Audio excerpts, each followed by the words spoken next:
Welcome to the season finale of Forensic Files Dun, dun, dun. podcast, not copyright version. So, let's hear some stuff about this guy Albert. Albert Fish, right? So, he started off a young boy. He was abandoned by his family, and he was raised in foster homes. He spent most of his childhood, up until the age of nearly 9 years old, in foster homes, where he was beaten. He gained the nickname Ham and Eggs. Wow.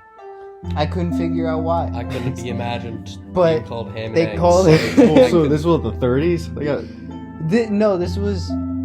Yeah. When was he born? Albert Fish born. I did look this up.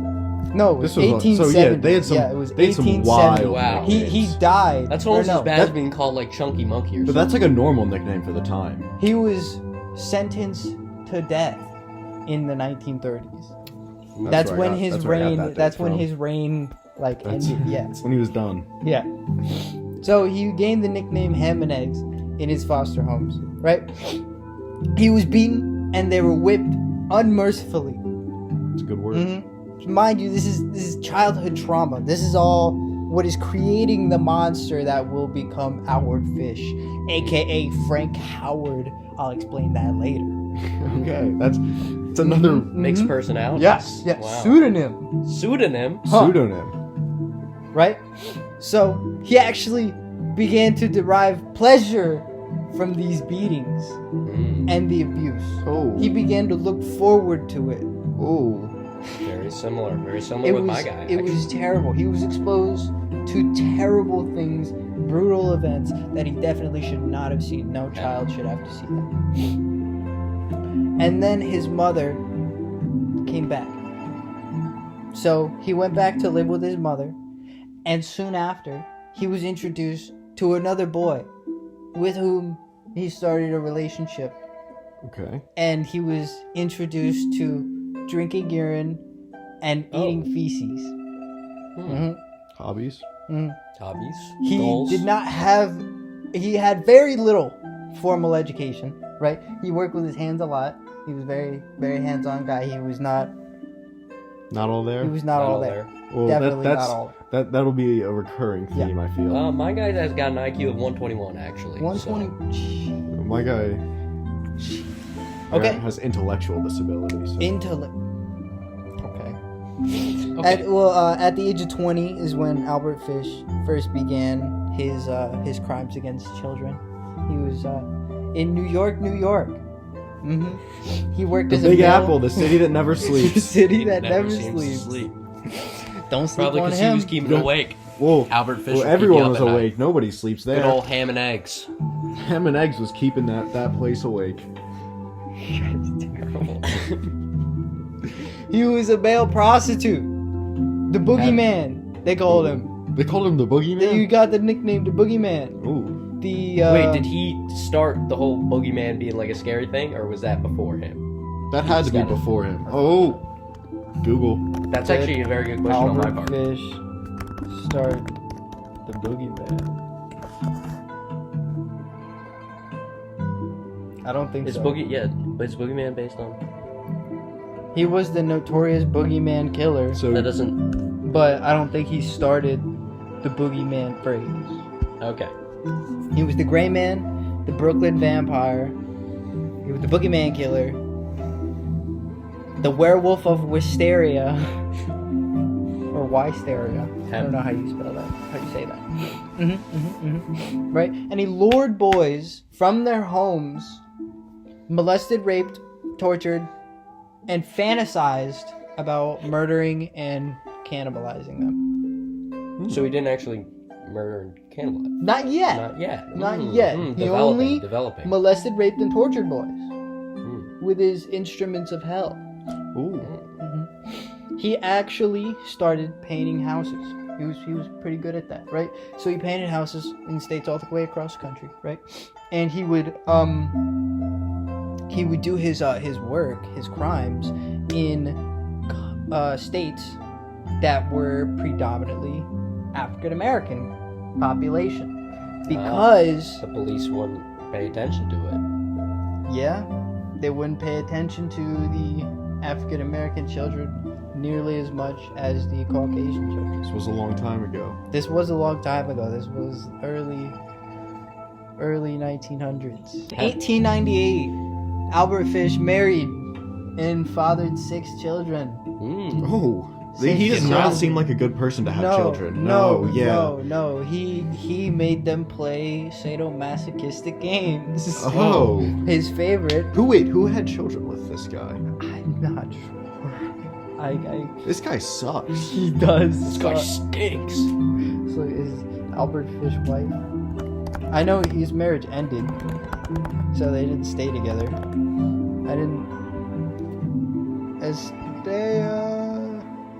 So Stella Wilcox. Estella.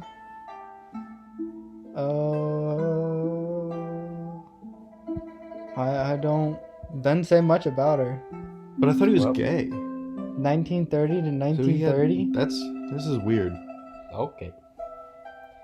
So they were married for less than a year. Well, I feel like it'd be hard to be married to a guy like that. Yeah. But he had 6 kids. Yeah, so his favorite game was pushing paddles with needles into the back of his legs until it would bleed. He really liked needles. Okay. Albert Fish really liked needles. So when his marriage ended, he started sending letters to these women in the newspapers, in the personal columns, telling them like all kinds of sexual things he wanted to do with them. To women, Yes, to those women. but he liked little boys as well. Yes. I feel like killers usually go for one specific demographic. I It's- mean, kinda. It's interesting that he he was mainly little boys and little just children in just general. children. And then there was the like I'm not even sure what you would call it, but like older people were involved too. The geriatric community. Yeah, I guess. And then so he was finally caught, right, when he started messing with the Buds, and Edward Budd, who was this 18-year-old kid, right, and he put an ad up. Boom. That's his child. No. This This is another. okay, some this is- 18-year-old This is a kid. different kid, right? So this kid, Edward Budd, right? He put up an ad, boom, right? I'm looking for work, right? And Mr. Fish, aka Frank Howard, is like, hey, I got a little farm. I need some young, strong boys to come maintain my farm. I need some young, strong boys So that's for my farm. a phone call, Right. certainly. So Phone then, call in the 1900s? no. That was the conversation that would have taken place if there were phone calls, right? So then they schedule a meet, and Fish doesn't show up, right? He misses it, and he has to reschedule, right? So he reschedules, and he goes and he meets the family for lunch, right? And it's a whole great time. They had a great time. He's Frank Howard. He's a super trustworthy old man, right? He seems really genuine. Frank Howard. He's a grandfather, this and that. He has a great life, blah, blah, blah. Put on Right. the mask. Mhm. Get that alias. Then he's like, hey, I got this birthday party to go to.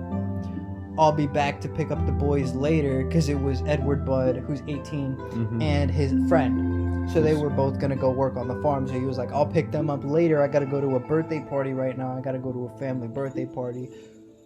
What if I take your 10-year-old daughter so she can have fun? And they're like, boom, we're all in with this guy. We're already sending our Oh, 2 yeah. kids to go work Yeah. with them. Yeah. Go Oh, take yeah. our 10-year-old Take daughter our daughter to a birthday too. party. Yeah. Boom, right? So they dressed her up and they Awesome. sent her on her way with him, right? Awesome. Never saw her again. As you do. Mr. Howard was not trustworthy. Uh-oh. So, yeah, it was 6 years. A 6-year investigation before they finally got a big break. And that came in the form of a letter, an anonymous letter, sent to Mrs. Budd, so the mother, Yeah. describing the details of Grace's murder and cannibalism. Uh-oh. So he ate Grace and wrote everything down in the letter and boom, sent it to her mom. That's So they knew it was him. They matched the handwriting. They traced the paper and were able to figure out where he lived. And then they arrested him. And then he immediately confessed to killing Grace and a bunch of other kids. Mm-hmm. interesting. Yeah. And then in 1936, he was sentenced to death by electrocution. Oh, It's good that they killed him. interesting how this is probably one of the earliest serial killers that we've learned about in the whole course, as in time frame. It's interesting seeing how he was arrested and how he was basically documented, and how actually a lot of his story was known. How different the nicknames were. Oh, It was a so different many time. nicknames. The Werewolf of Wysteria. Interesting. That was very interesting, Troy. Mm-hmm. Well, they tried the insanity plea, you know. As you do. Yeah, that's... Back then, Yeah. insanity, please. Well, there was a lot of evidence to say that he was insane. You know, all of the things that he did, things he would say, and the fact that he probably was was in the fact that he was some arrested with screw 29 loose. needles inserted between his anus and rectum. Mm. Just like he was like, I'm gonna get arrested. Let me just boop boop boop right up there. 29, so I wonder if 29. that had any significance. 29. They X-rayed him. 29 needles Wow. right up. So, should I go with my guy? Alright, go ahead. So, my guy, very similar on the liking little boys aspect. This guy came much later, born in 1947, William Bonin. It's going to work out chronologically in terms So, of names. again, very interesting childhood. Born to two very abusive parents and alcoholics, of course. The dad was a gambler. Whenever he lost all his money, he'd come home and beat his kids. His wife would go to bingo and just get drunk every day and not parent their children. So, actually, an interesting account of this, their neighbors saw the kids go into their garden and actually dig up potatoes because they're so malnourished and their parents didn't feed them. So they would just eat unwashed raw potatoes just straight from the ground. Him and his two other brothers. So that was their life for a while.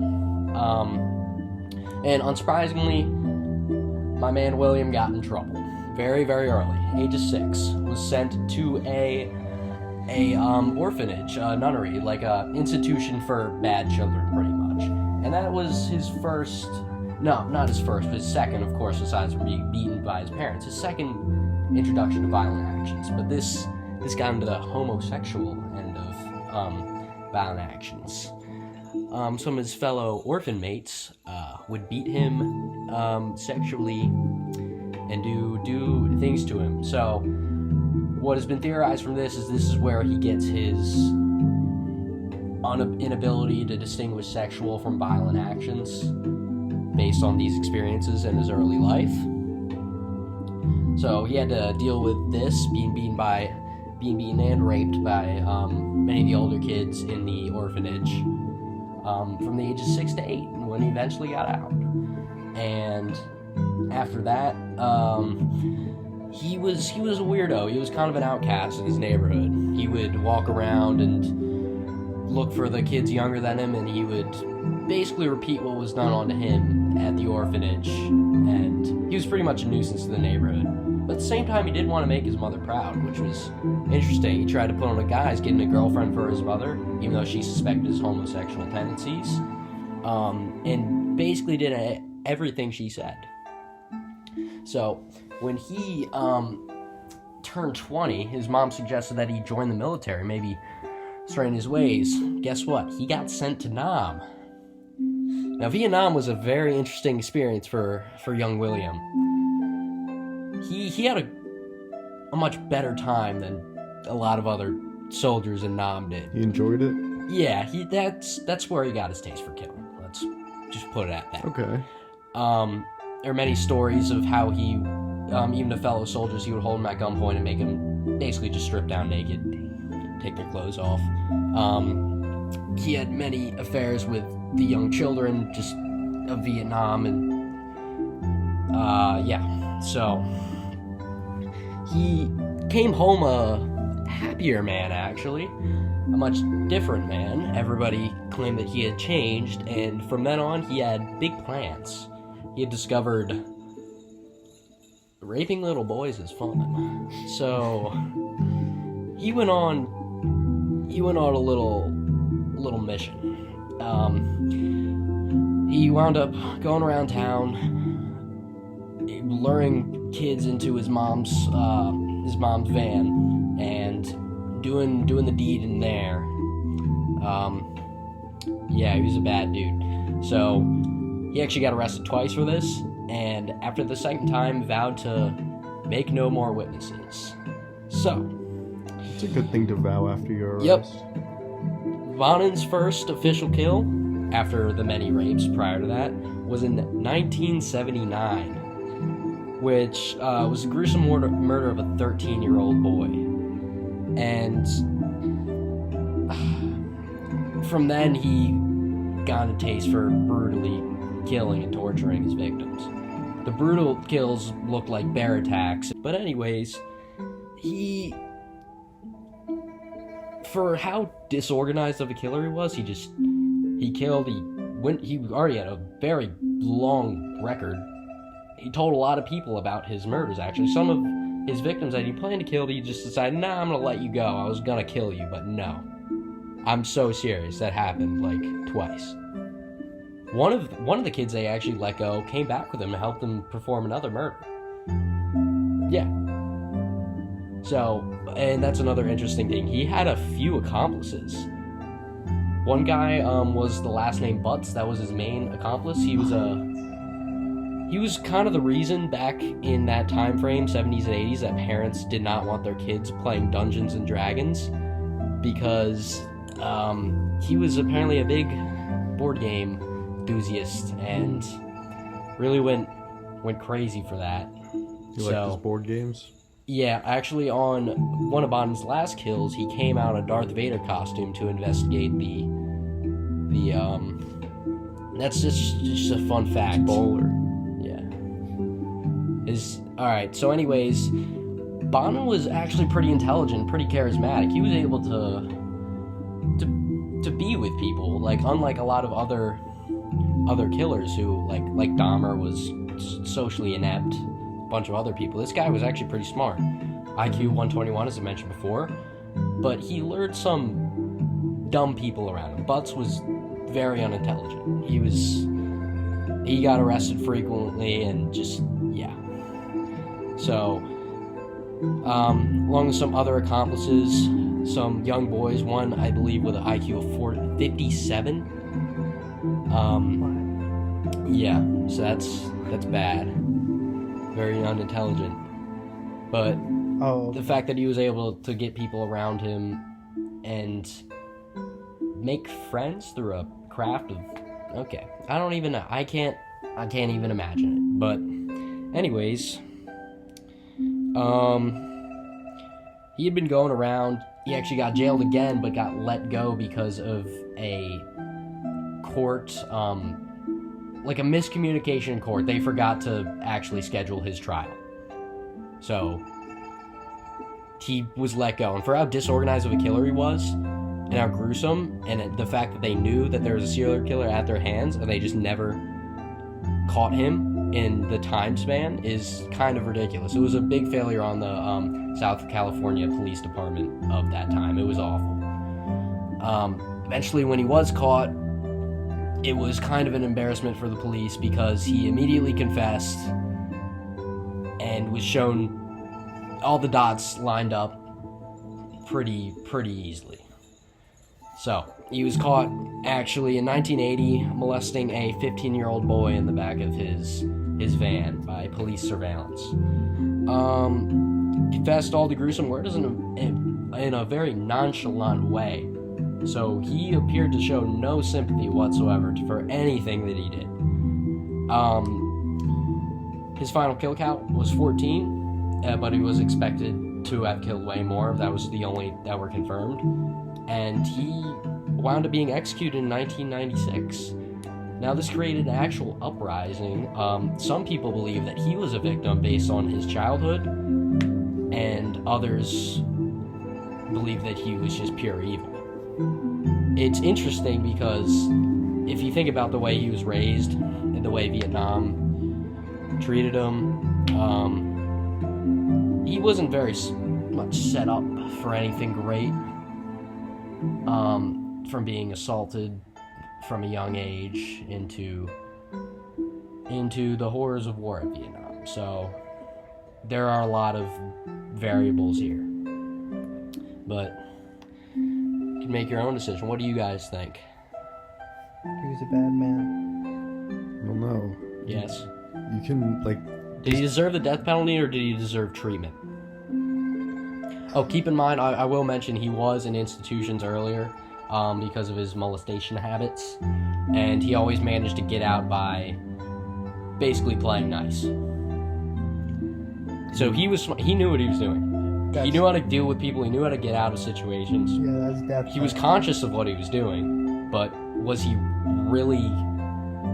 lack of sympathy due to him being a victim or just pure evil? I don't know. I don't think people are born evil. I think things happen and things mess them up in their childhood that make them do things that are evil. Yep. And that's a clear trend that we see with all serial killers. Yeah. I think that's death penalty though. I think it is death penalty. Because that's not only like social awareness and like gruesome crimes and zero remorse, like yeah.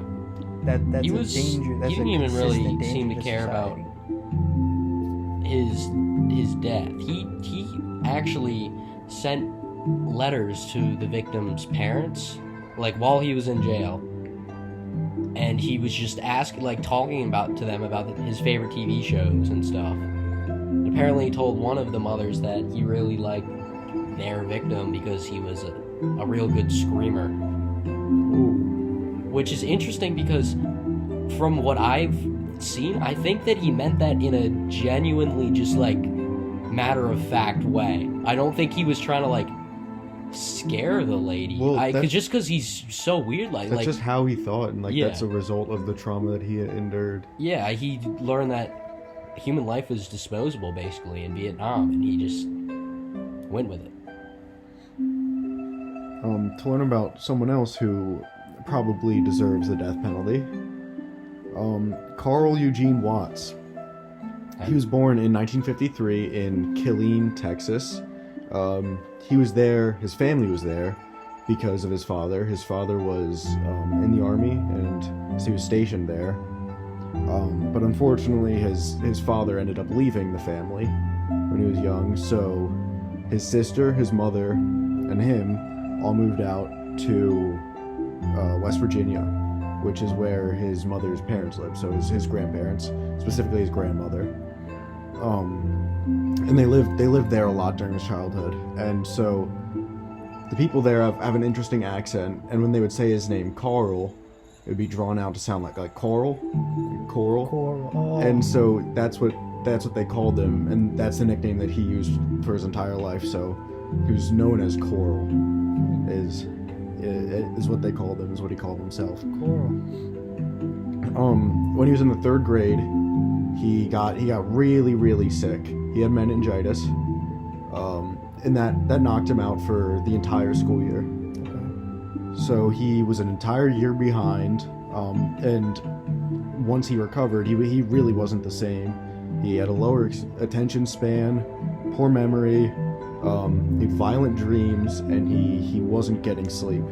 He became awkward, he became nervous, he was just a really changed person. When he first got into high school, he could only read at about a 4th grade reading level. Yeah, so he was really far behind, and he got bullied because of that in school.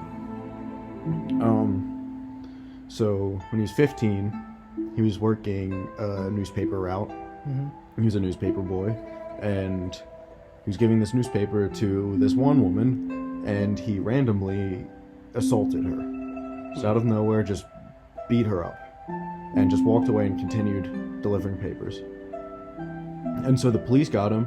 He got sent to a mental hospital, and he told the people, yeah, I have these violent dreams where I think of beating up women and hurting them.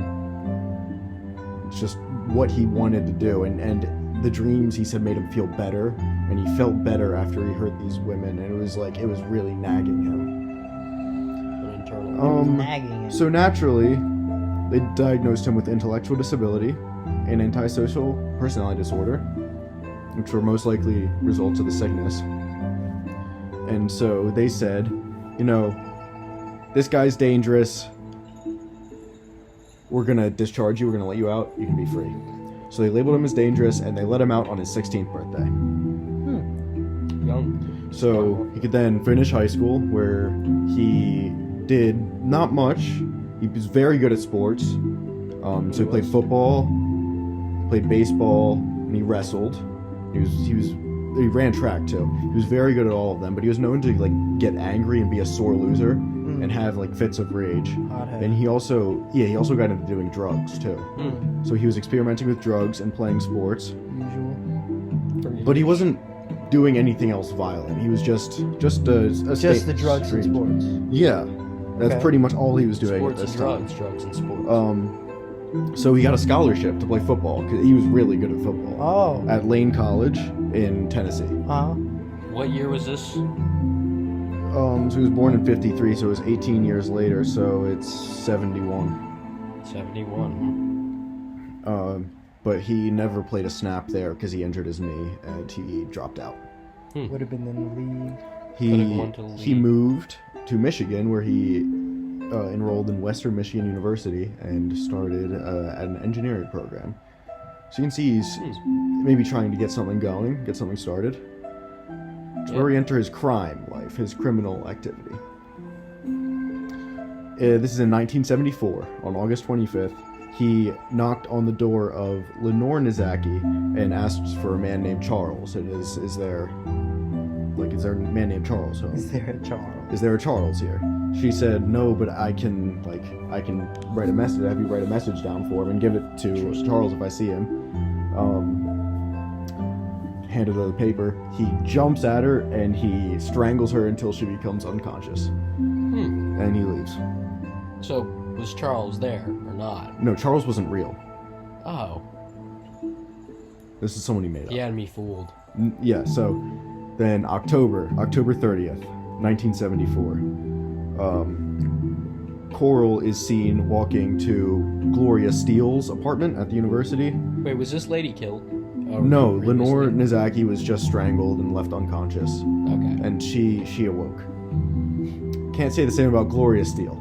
So, he asked for Charles. That's just his go-to, isn't Yeah, that's his thing. And Okay. Gloria said, "Why? What are you doing here? Like, why?" And he said, "I don't know," and walked away. Later that day, she was found dead in her apartment. She was stabbed 33 times with a chisel. it? Damn. It's crazy. He's just got the cycle of just asking for Charles. And then December 12th, Diane Williams. It's like Charles. She saw a man who was walking around the complex asking for Charles.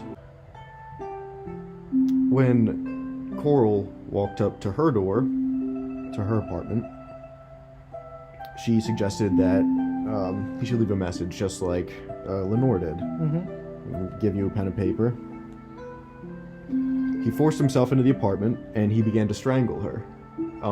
And this is when her phone began to ring. And she, in the fight, knocked it off of the receiver. And so the person on the other line could hear, the screaming and the struggling.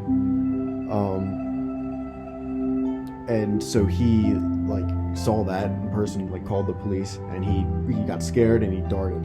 He left. And she saw him get into a tan Pontiac Grand Prix. So that was his car. It's a pretty long car. Pretty long car. Long car. So the police Looking for a long car. were looking for a man in the gray Pontiac. Long car. Yeah. They found 8 people, put them in a lineup. Diane and Lenore both survived their attacks. And so they picked him out, said, this is the guy. Pretty easily, actually. Yeah, very, very easily. So he was charged for the 2 assaults of those 2 women. Yep. But they couldn't charge him for the murder of Gloria Steele Okay. because there was no hard evidence linked to that. So he got The away. only thing that they linked was Charles. They just said, Yeah, that's not enough. Charles. He served a year in jail from that. Barely anything. For strangling 2 women. After his release, he moved back in with his mother, and he found a woman. He had a daughter. Kind of getting his life back on track. Low-key. He would abandon his daughter and the woman. Okay. Oh, 6 months after he married someone, Yep. Valeria Goodwill, in August of 1979. 6 months after that, they would divorce. Because, well, so he had a job as a mechanic in Michigan. Yep. And he lost the job and he became very angry and a little violent, so she divorced him and he started acting funny. So like after they would have sex, he would get in his car and drive and leave out for hours on end and just be out there. interesting. Larry. I think we need to cut that.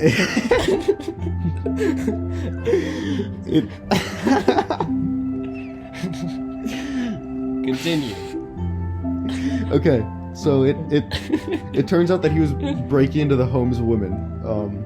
During those ventures? Yeah, he would be breaking into homes of women. He'd be like touching them and stuff, but he didn't act out on anything. He would just like look at them and touch them. So would they just wake That's up and acting. like scream? Yeah, but he didn't hurt them. I feel like that's action, though. I agree with that. The women said they could not They describe didn't- him because it was dark. But they didn't wake up? Some of them did. Okay. He would just leave because he got scared really easily. Okay. You'll so see that. he was okay.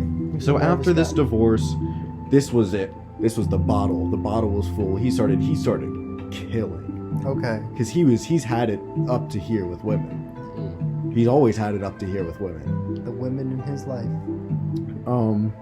So Interesting. October 8th, 1979, Peggy Pochmara was found strangled to death in the front yard of her boyfriend's neighbor's house. The end of the month, Halloween, Jean Klein was stabbed 13 times with a screwdriver. Jesus. People walked past her dead corpse because they thought it was a Halloween decoration. That's messed up. That's actually insane.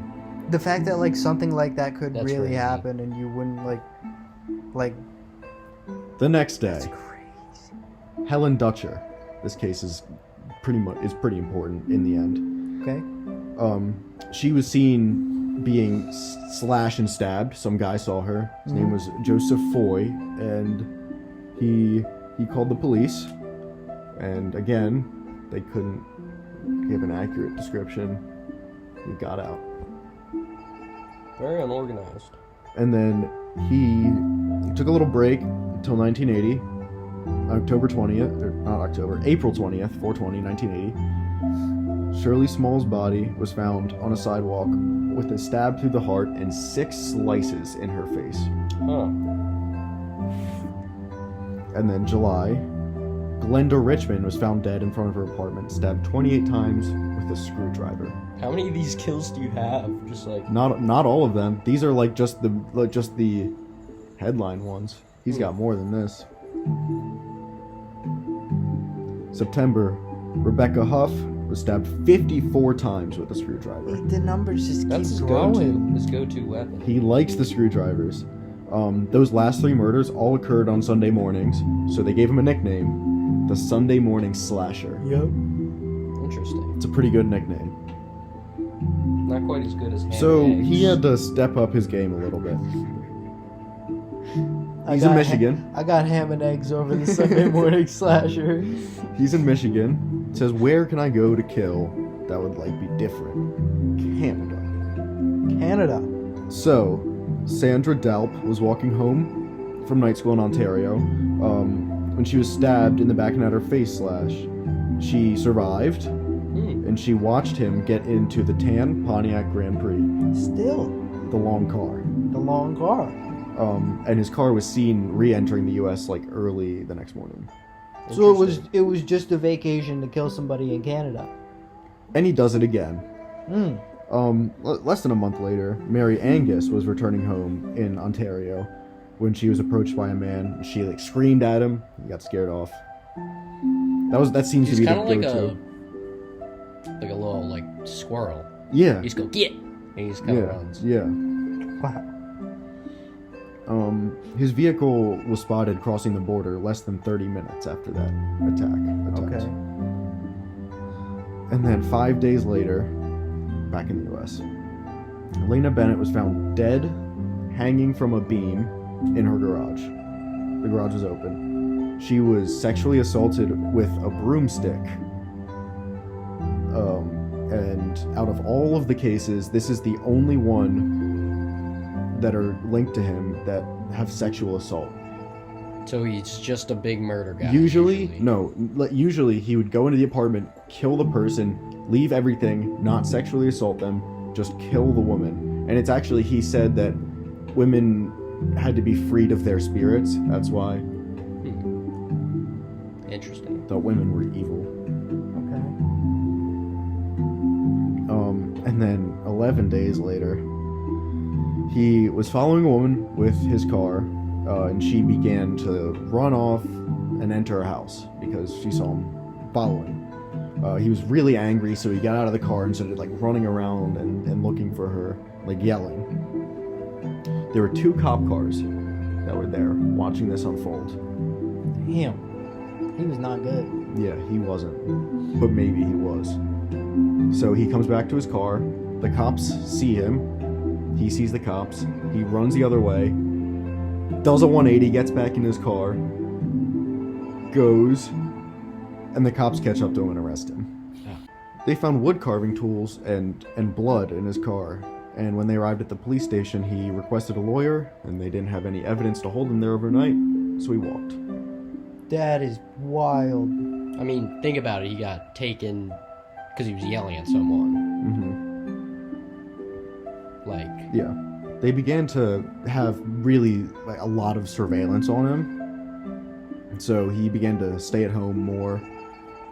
He wouldn't go out, he wouldn't kill. The murders in the Detroit area actually paused when so they were he was like, watching they him. put the dots Yeah. together.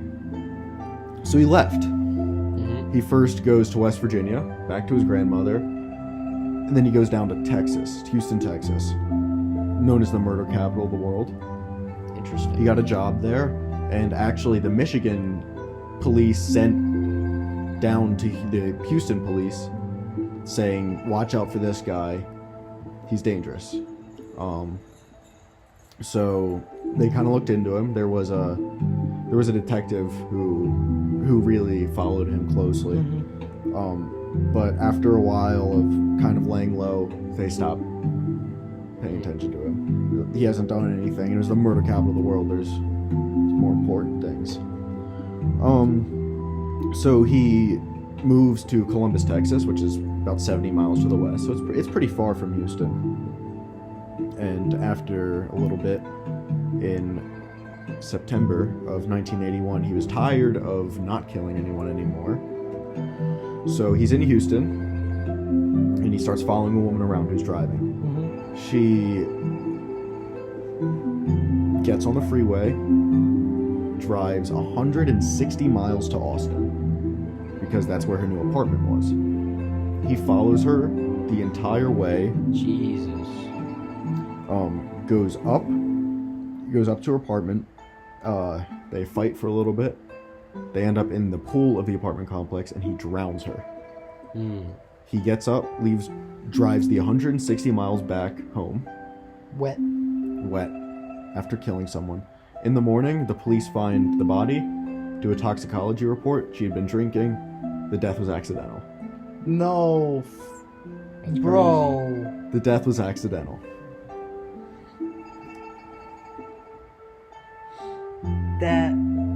There's no way with the fight. She had to have like bruises on her. There's no way it could have been. No, I can't believe that. I can't get. There's behind one that. that's worse. I can't get behind that. How many more of these do you have? We'll see. So, September 10th of 1981, he goes to church. This was a calm 5 days after he had just done that, by the way. He meets a girl named Sheila Williams, and they begin to date. 3 days later, he stabs Elizabeth Montgomery in the chest, killing her. And then 30 minutes later, he stabs Susie Wolf 9 times in the chest, Wow. killing both of them. And so the police were kind of on his tail, the one guy paying really close attention to him. So he buys this blue van that's it's fitting. He gets rid of the Pontiac. He buys a blue van. So he's kind of trying to disguise himself a little bit more. In January 4th of 1982, so around this time, 1982, Ellen Tam was on her 3-mile daily run. Some other jogger says that he saw her running around 6:15. At 7:45, she was found hanging from a tree with by her shirt. Her shirt was taken off, and she was hanging from a tree.